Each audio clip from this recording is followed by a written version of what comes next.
Hello and welcome to our in-school PDA support presentation.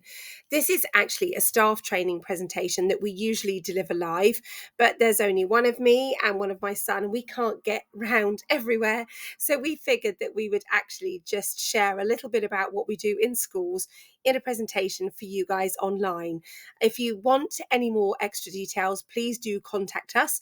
What you've got to do is visit our website www.awesomearchie.co.uk to get our email, our socials, and all of our contact details. So without further ado, let's dive into it. So for this session, we are going to be your training provider. My name is Rebecca Clapcourt, and I am the co-founder of Awesome Archie Nonprofit. The other founder is, of course, Awesome Archie himself. As a family, we have over 16 years of lived experience supporting children with neurological differences. 2 of our 4 children are neurodivergent, but we also have many years experience working in schools, and personally I have multiple qualifications ranging from the SENCO qualification to child psychology diplomas, educational psychology diplomas, neuropsychology qualifications. Basically, if it's to do with the brain, I love it, and we specialise really in the beautiful autistic brain, ADHD, PDA and Tourette's. We're lucky enough to work with some big hitting charities at the moment. We're working with the UHD charity for the Beach Appeal and Autism Unlimited. So we're very lucky in that respect. And we also have some celebrity support from the rather lovely Harry Redknapp, who will very often sign the books that we write to donate to schools. And give us messages so that our message can spread further. And we've had lovely congratulatory video messages from Mr. Chris Packham, which is always just very welcomed. We're very lucky. And we have also received nominations and awards for the work that we do. Most recently, we were nominated for a National Diversity Award 2025, which was very exciting. We have now written 6 books, and these books are supporting multiple schools across Dorset and Hampshire, and some of them have been sold even in America. So I can't tell you what schools they're being used in because I don't know, but that's a pretty cool thing for me to say. In this school academic year, we've actually delivered training like this to the Bournemouth Collegiate School, to Summer Boarding Courses, which is the UK's #1 multi-campus summer school. We've given talks at Camford Magna School, done some business support for neurodivergence at JP Morgan, and of course, we create daily online content so that if you are a neurodivergent family member or if you work in a school, you've got fresh content to look at every day. So there's always something coming your way. And we do, of course, try to keep up with the latest legislation, terminology and policy. In this session, we are going to touch upon what is autism. Now, this is specifically a brief refresher session. If you haven't got any prior knowledge of what autism is, then do please look back on our historical videos to check that out first, because what we're going to give you today is going to be very brief, just to remind you where we are. And that's because PDA is a profile of an autistic person, or can be, and so we can't talk about PDA without first discussing autism. It just doesn't fit right for me. And we will be giving some tips for supporting our PDA students, and of course, if you've got PDA family members, we can use these things at home. So here we go, a brief overview. What is autism? So autism is medically referred to as autism spectrum disorder. And you'll know, if you followed us on the socials, we don't use disorder in our house. It doesn't feel right. It doesn't sit right with us. Our children are different. Their brains are beautifully neurodivergent. They are brain different. That means compared to the predominant neurotype, they face additional challenges and additional differences and additional awesomeness. It's a neurodevelopmental difference that's characterized by challenges within your behavior, communication, social interaction, and sensory, either processing or sensory input challenges. And it's called a spectrum because it encompasses just an enormous, ridiculously infinite range of abilities and challenges and presentations. No 2 autistic people are the same. So although you will have to have commonalities to get an official diagnosis via the DSM-5, that's where the commonalities end. Everyone is individual. And so if you've met one autistic person, you met one autistic person. That's it. So the things that they are going to have in common, those commonalities that would get you a diagnosis from the DSM-5, they're going to have social interaction and communication differences. This may mean that they have difficulty with understanding and expressing verbal or non-verbal communication. They are probably going to have challenges in forming or maintaining social relationships comparatively to the predominant neurotype. They're most likely going to have a preference for solidarity and a love to be alone during activity times, and probably prefer specific routines in social settings. They're going to show some restrictive or repetitive behaviours. Restricted sounds negative. I don't mean it to be. We are, of course, autism positive in our house. Um, but as we're trying to educate, I try to use the language that is accessible for all. So they're going to have, like Archie, repetitive movements or phrases or activities, such as hand flapping or repeating a particular phrase. This is called stimming, which we will touch upon in a moment. And perhaps you may find that they have an intense interest or focus on one specific interest or just a few specific interests or topics. And so often they can be really interested in this to extraordinarily deep depths, often making them very expert in a field. For example, Herbie can name every single country, every single capital, pretty much the dates of the wars within those countries, those capitals, whether they are whether they have a good kind of footprint when it comes to looking after the environment within those countries, all these things, most of which I don't understand. But because it's something that he really enjoys, he just learns about it a lot, which is very exciting. So we touched upon stimming, and there are many, many different types of stimming. Stimming is a repetitive movement or sound that is either calming when someone is feeling anxious, or something that happens naturally when you are excited. Again, everyone is different, and stimming is different for everyone. I'm autistic. I'm also ADHD. Stimming for me is biting my nails, so I have to have plastic nails most of the time to make sure that I'm not doing that. Also, eating for me gives me that kind of sense of sensory calm, another thing I've struggled with my whole life. But there are lots of different types. So we have visual stimming. So that can include things like staring at moving objects, or staring at something very, very closely, turning a light on and off, or repeatedly blinking, that sort of thing. Auditory stimming, it might be playing the same song on repeat. I'm guilty of that. Finger snapping, clapping, humming, or grunting, or making sounds. Stimming. Tactile stimming can involve actions like rubbing our hands together, or just touching different surfaces, or squeezing, or pushing, or sometimes even sort of hurting ourselves a little bit. That's why things like pain fidgets are fantastic if you are a tactile stimmer. Verbal stimming, which can include whistling, tongue clicking, or saying the same phrase or word over and over again. Even as a neurodivergent person myself, I get frustrated sometimes with my son when he repeats the same thing again and again. It isn't his fault, and I've had to learn to bite my tongue, but it is challenging at times. Then you've got oral and olfactory stimming. So this can include biting things, chewing things, licking things, or sniffing things, or touching objects with your teeth or tongue. And vestibular proprioceptive stimming, which basically includes all things movement, spinning around, rocking, upside down, jumping, etc.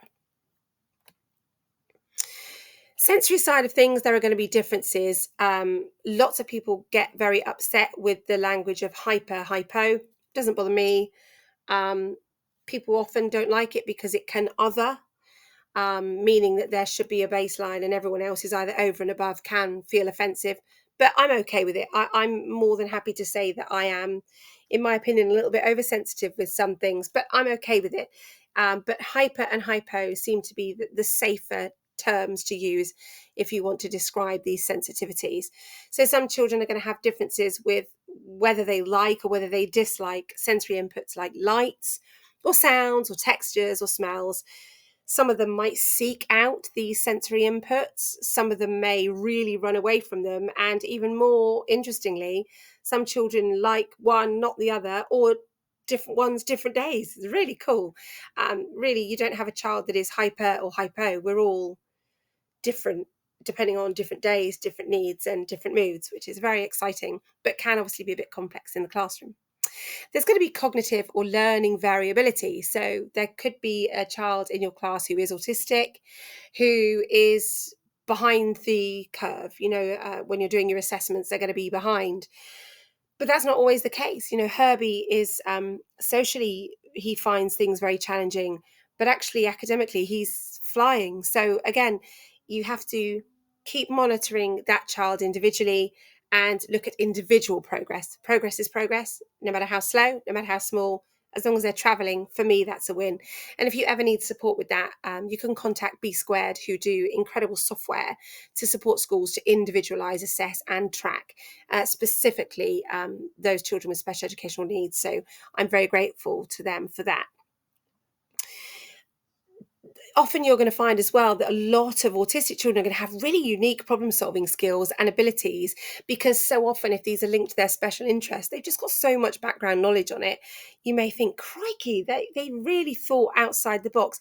They probably didn't. I mean, first of all, there is no box, but that it's just, I guess if it's in their interest and it's what they like, it's probably feels like common sense to them. So we've spoken about a very generalized and a very brief overview of autism.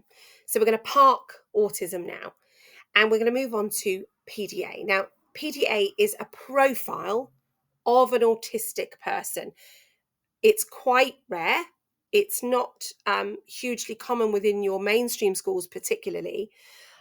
Forgive me, I've forgotten the statistics, but I think it's something like 10% of autistic people. If I'm wrong, I will put it in the comments. Forgive me, I'm hot and it's been a long week. But our son Herbie is autistic with a PDA profile. Now, it stands for pathological demand avoidance. And again, if you follow us on our socials, you know that I don't like that term. For me, avoidance has got absolutely nothing to do with it. In our house, we refer to it as pathological demand, and we have a / anxiety, because everything that Herbie is dealing with and being faced with is anxiety driven. It's got nothing to do with wanting to avoid. If anything, I think he'd love to just be doing the same as everyone else, but he simply can't because his anxiety won't allow him to. But lots of people call it a persistent desire for autonomy, which is also a better title, I think. But don't come for me. I didn't name it, so it's not my fault. Essentially, it means that a child who has a PDA profile has an extreme avoidance, an extreme anxiety-driven avoidance of everyday demands and expectations. Now, this is because for them, in their minds, a demand, regardless of how perceivedly small it is, it can put them into fight or flight. We will go into that in greater depth. At the moment, when you look in all of the diagnostic criteria and all the diagnostic manuals, PDA is not a diagnosis as itself, but studies are showing, research is showing this is a very, very real presentation of lots and lots of autistic individuals. And so regardless of whether you like the fact that it isn't a standalone diagnosis or it isn't in a manual yet, I can tell you now, when you have a child in your class with a PDA profile, whether you want to call it PDA or not, you're going to know. And that's not because any of this is their fault, but they are going to be the child that is going to cause you the most work. And if you don't recognize it even within yourself and put the support in place, it's going to.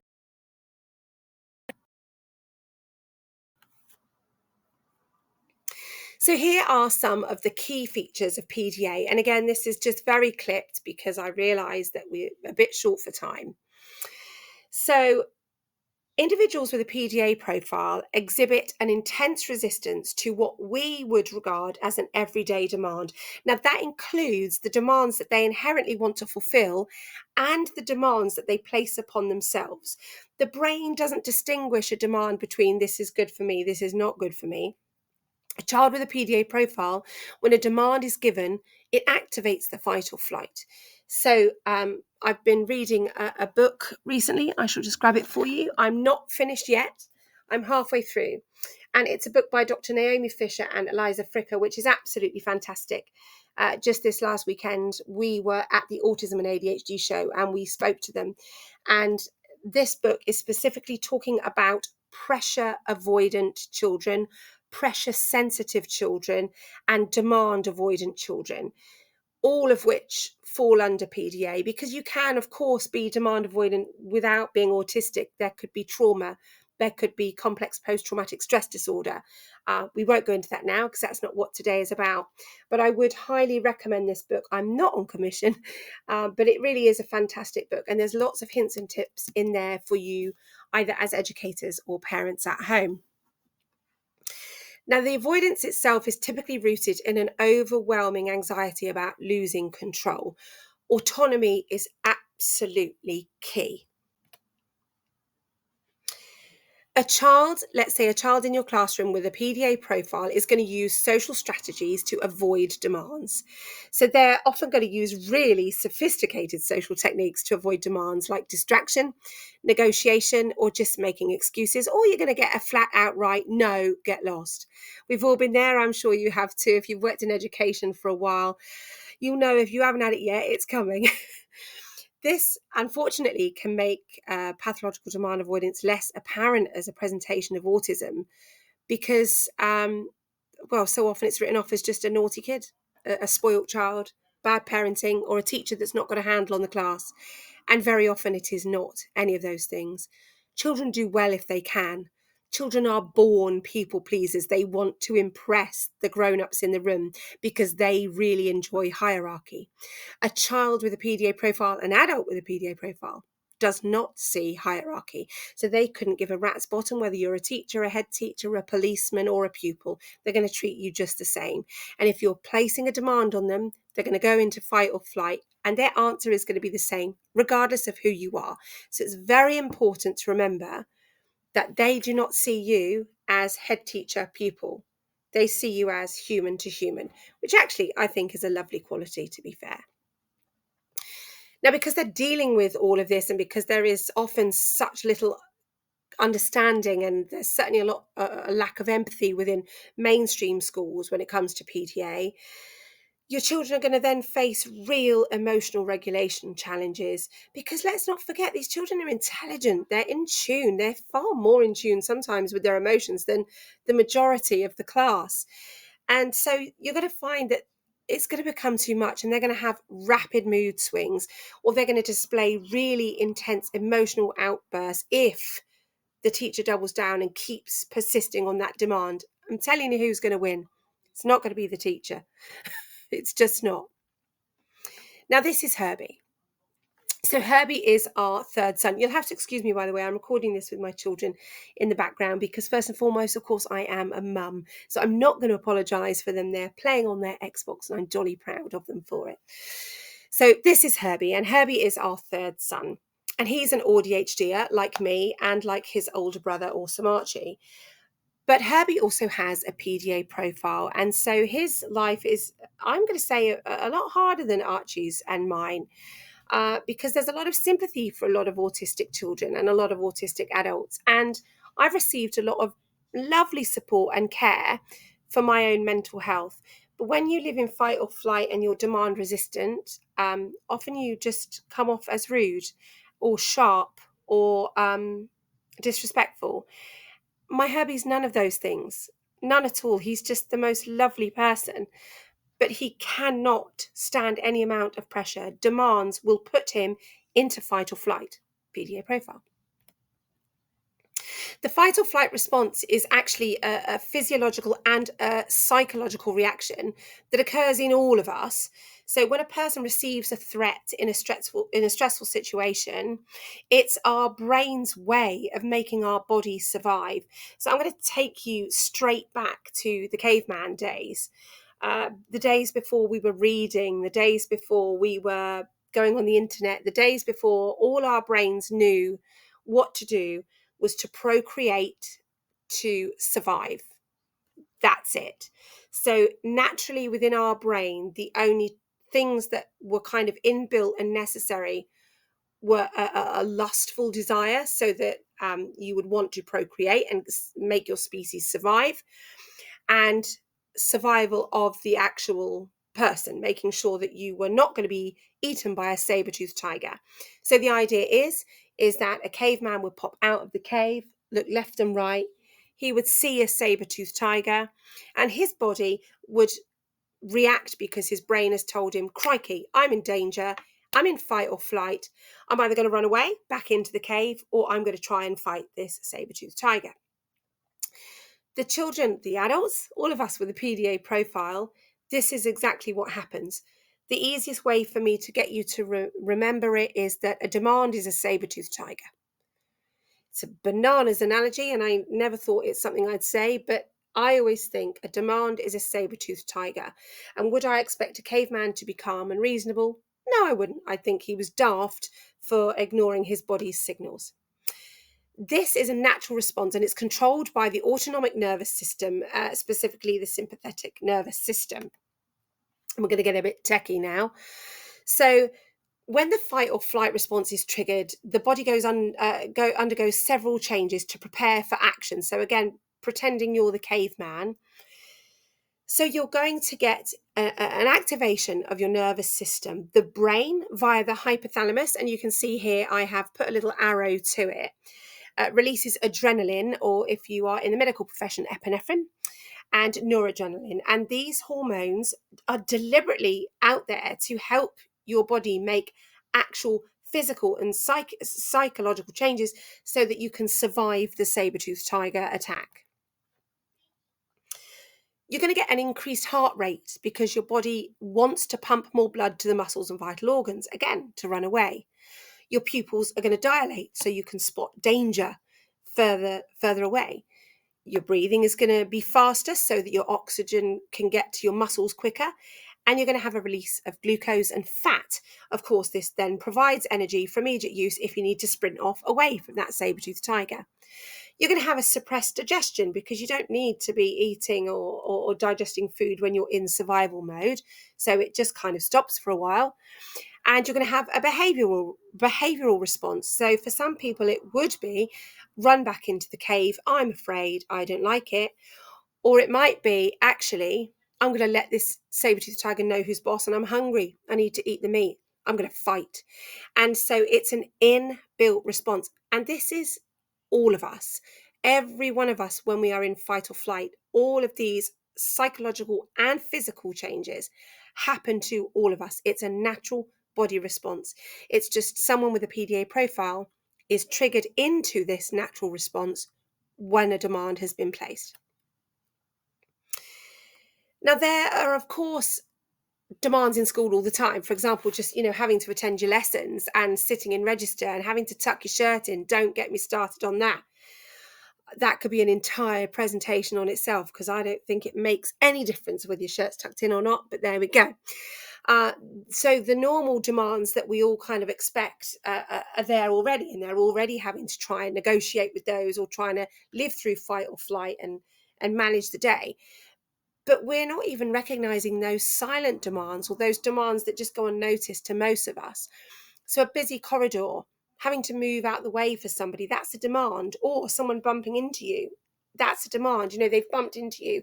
It's invading your personal space. You may feel you have to say, oh, sorry. That's a demand. Hating the uniform, not managing the lessons, and not feeling like you can say that. Everything being far too much. The teacher that just simply doesn't understand you, who looks at you as a rude, spoiled kid. You're going to hate yourself. That's a demand. Already, that's a cycle. You're just going to keep going round and round and round. You're not going to feel any better about yourself. Often a desire to get every single question right. And that's because if they get a question wrong, they're going to feel like they've failed themselves. They should have got it right. Another demand. You'd be amazed at the silent demands. And actually, if you've got some time, maybe just Google silent demands in school. The list is endless. And of course, what's going to happen is a child like Herbie is going to use lots of different techniques to just give himself some space. He doesn't want to be in fight or flight all the time. He can't not be in fight or flight, because we know that the demand puts him in that situation, and there's nothing he can do about it. So what he will do is like what many children do, and that's avoid school. It's one of the biggest reasons for EBSA is an autistic child who doesn't have the correct support. They have a need that hasn't been met. And yet, if, let's say, for example, if every one of the staff All students that interacted with Herbie in the day used declarative language and avoided demanding language, I'm sure he would be able to manage a lot better. It's not realistic. We can only do what we can do. And so, of course, there are going to be days where he simply can't get to school. They're going to distract. They're going to negotiate. They're going to procrastinate. They're going to outright refuse. They're going to melt down. They're going to run away. But please remember, all of these things, they're not their fault. It's a natural response for them. So what can we do as parents and educators to support these children or adults with a PDA profile? And it is challenging and it is a long process, one that I do not get right all the time by any stretch. But we've noticed some real improvements in our home life and in our school attendance just by changing a few things. Autonomy is key. So not only are we recognizing and remembering that a demand is a saber-toothed tiger, we also need to remember that demands that they place upon themselves are also going to cause stress. So if we can allow them as much freedom as is physically possible, we're reducing the demand and reducing that output. It's kind of like the assess, plan, review, do. Just making sure you're looking what's working, what's not, because each child is individual. So making sure you're looking at each child. Did that work? No, let's take a different tack. Ask them what they feel they need. We're the co-pilots of their plane. The teacher is not pilot and the pupil is passenger. If you continue in that kind of is hierarchical a word? Hierarchical kind of vein, you are honestly going to get nowhere. And the only thing that's going to happen is that your pupil is not going to make progress, which is going to impede in your numbers at the end of the year. But worse, you're going to be so stressed and exhausted. And as educators, you need to look after yourselves as well as your pupils. Now, the easiest way to do this is to use declarative language. Now, again, I always advise you to take a deeper dive because everything we do is back to basics, skimming the top. We could be here for hours. I'm not here to give you a university degree, but I'm hoping that this will give you the tools to then move forward and go, okay, let's look into this. Declarative language has been the thing that has changed me and the way I parent and support pupils. I'm very lucky. I've got one PDA student at the moment in a mainstream school. I won't name names, but Mum has given me permission to talk about this. So he was having an incredibly difficult time in mainstream school, and things were escalating to a point where there was real aggression and, potentially there were going to be some safety issues in class.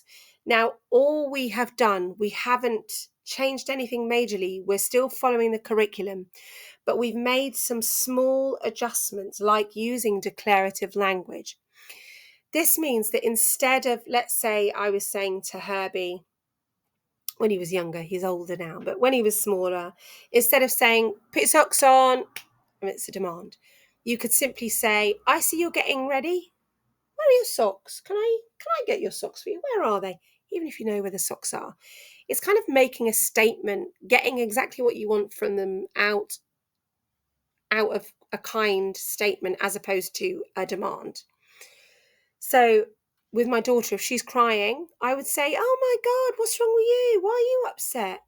And she'd tell me.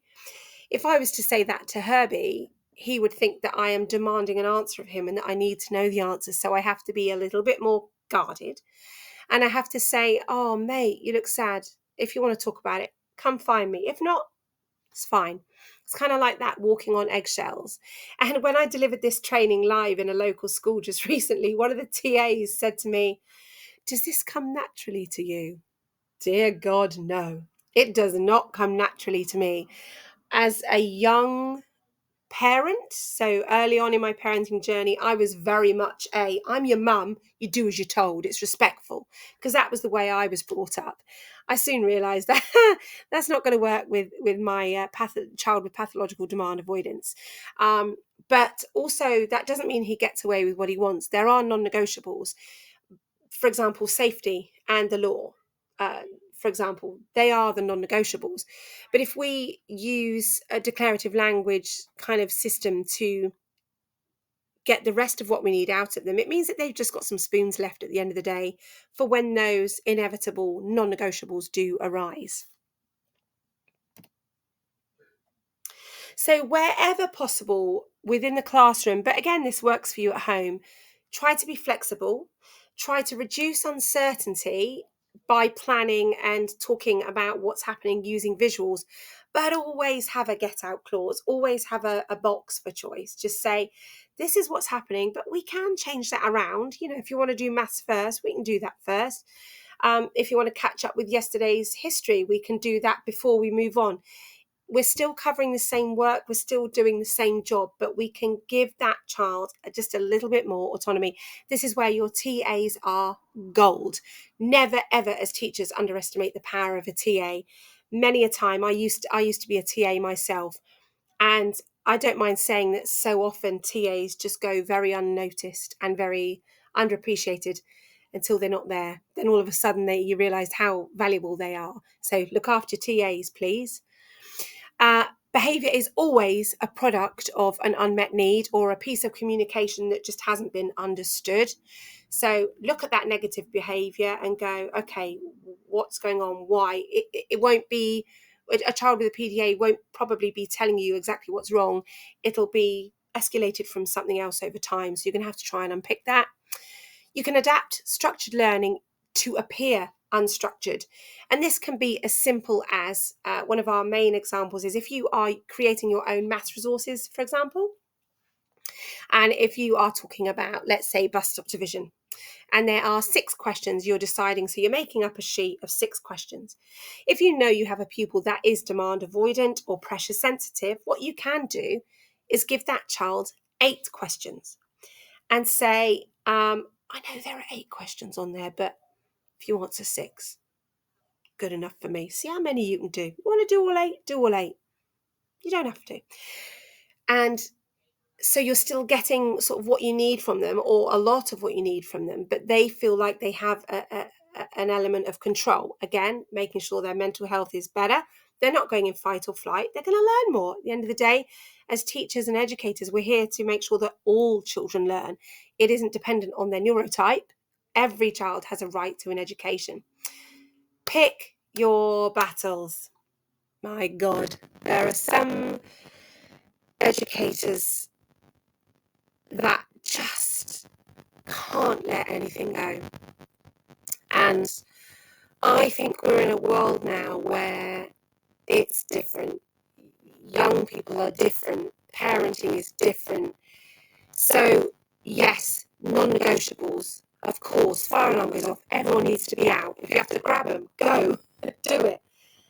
But does it matter if they use a green pen instead of a blue pen? Really? If it does, I think maybe there's a priority struggle there, and I think it would be worth talking to your SLT to say, look, for this child, I just don't think that's something that we need to worry about. There are bigger things. My mother used to say, bigger fish to fry. And so just before we leave you, there are things that you can do to help yourself as we leave. So the PDA Society is phenomenal. I've learned so much from the PDA Society. Check out their website. They use this brilliant visual calendar. It talks about picking your battles, anxiety management, negotiation, collaboration, disguise and manage demands, and adaptation. Obviously, it goes into much greater depth. You can do that in your own time.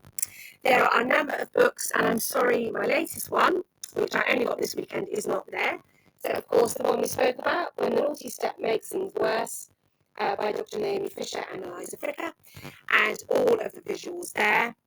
There are also a number of brilliant websites, the PDA Society, the Sendcast podcast, which has hours and hours and hours of industry professionals at the top of their field just talking to educators about how to survive as educators, but also how to thrive as educators, and how to make all children feel like they're learning and worthy and get progress. So I'm all for the Sendcast, and of course me here at Awesome Archie, whether it's via our website, via our socials, whether via our Patreon, our YouTube. You name it, we're on it. All you got to do is Google Awesome Archie Nonprofit and you'll find us somewhere on the internet. So lastly, we just want to say thank you so much for your time. We hope that this last half an hour has just given you a little glimpse into the very complex world of pathological demand avoidance. Ugh, still hate that name. And we hope that it's given you a greater understanding of the children that we know are going to be a little bit trickier and are going to be having a hard time. But I really hope you remember that a demand is a saber-toothed tiger. It would be weird if these children didn't react. And people don't act politely when they're really, really frightened. They either run away, cower, and hide, or they essentially tell you to buzz off. And none of which is their fault. It's an inbuilt response, one that we can't change, but one that we absolutely can support. Thank you so much for your time. If you found this useful, please do share it. We want to get these messages out to as many schools as possible, and do subscribe to make sure you're on top of all of your PDA knowledge, all of your personal development training, and we're happy to help whenever we can if you want to drop an email. Thanks so much for your time. Bye.